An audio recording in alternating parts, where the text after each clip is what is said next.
Good afternoon, Facebook, YouTube, and Twitter. This is Rich again, back for your second video blog of the day for Tuesday, November 10th, 2015, around 5 p.m. in Billerica, Massachusetts. Been a cloudy day out today. We could get some rain showers and a mini nor'easter, but it's warm, so warm, there's not going to be any rain-snow lines. In fact, there's not going to be a rain-snow line at all, so that's a relief. Some news to report. St. Louis Cardinals pitcher Lance Lynn had Tommy John surgery. He is going to miss the entire 2016 Major League Baseball season. That's a big blow to the Cardinals pitching staff. And another big blow, Indianapolis Colts quarterback Andrew Luck has a lacerated kidney and he has an abdominal injury, so he could be out 2 to 6 weeks. That's difficult for the Colts, and if he misses 6 weeks, that means the Colts could miss out on winning the division and stuff, because the AFC South so weak, whoever wins that division, that's the only team going to the playoffs.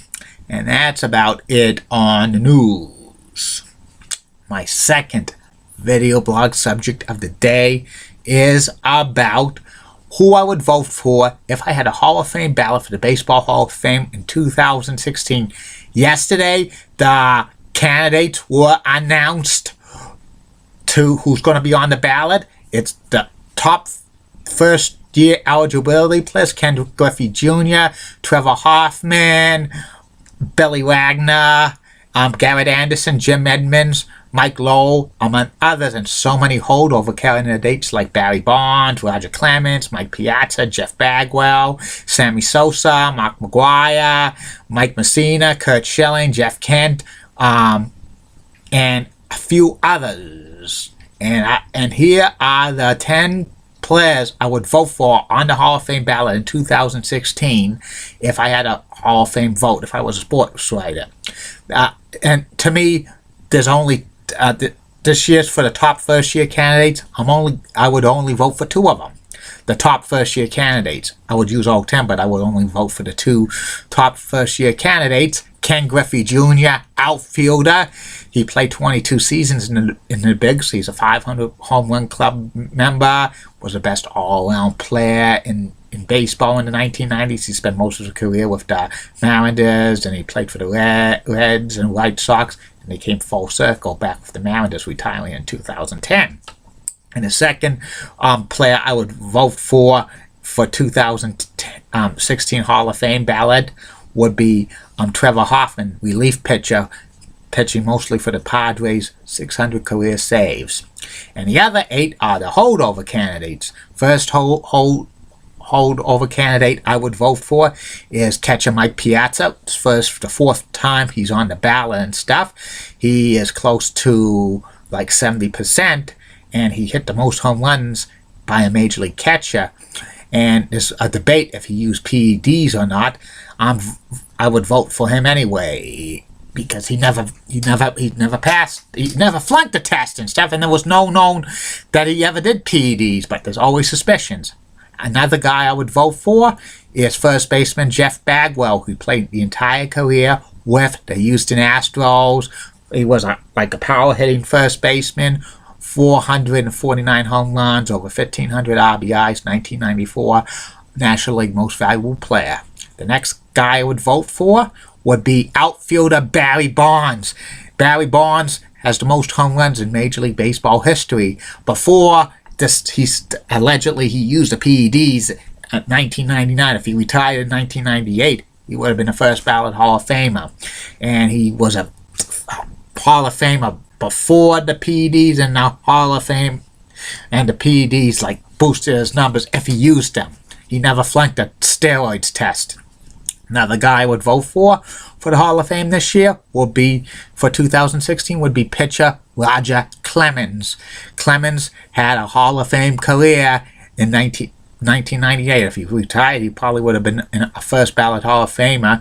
He won 7 Cy Young Awards and stuff like that. 300 wins, over 4,000 strikeouts.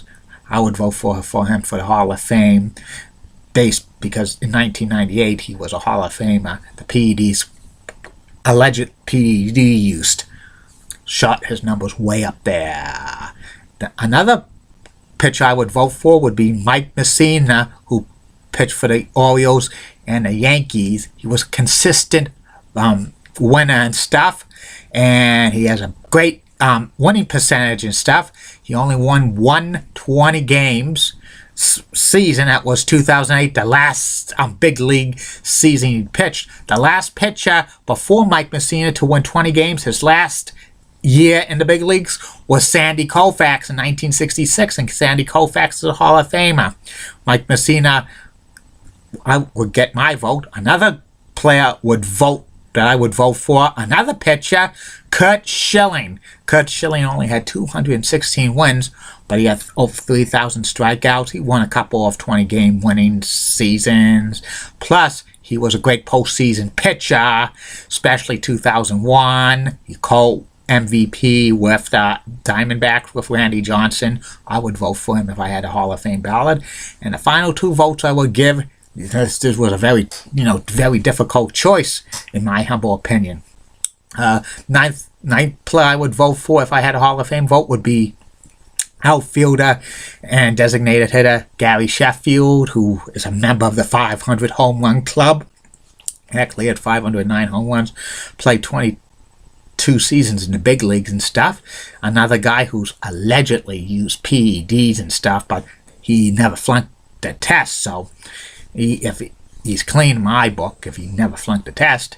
And the 10th player, I've debated who I would have voted for, but the 10th player I would vote for in the Baseball Hall of Fame this year would be outfielder Tim Raines. Tim Raines was he played 23 seasons in the bigs, mainly with the Expos and stuff. He was like the poor man's Ricky Henderson and stuff, having over 800 career stolen bases and stuff, and having over 2,000 and hits and stuff.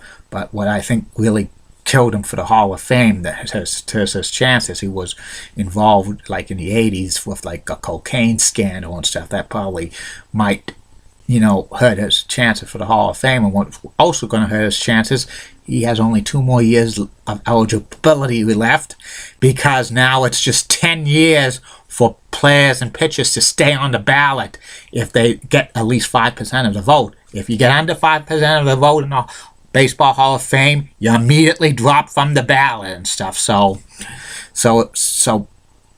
Tim Raines really needs to get a boost, maybe to 60% or 65% this year, because if he gets 65%, there might be an outside shot he gets in his last year of eligibility. But if he does not get up 60%, he's going to not go into the Hall of Fame on the writers, but he'll probably go on the Veterans Committee and stuff. And that's about it on this video blog. I'll be back with the third and final video blog of the night, which will be about CBS Sports announcer and the Nets announcer on the Yes Network, Iron Eagle. Keep calm, everybody. And I'm Julie Brennan Guy. Julie Brennan has the best smile in the world, and she has awesome and nice legs. Molly Rosenblatt rocks. Elizabeth Hutt is so stunning. And in the words of Sean Lucha, get out! See you later!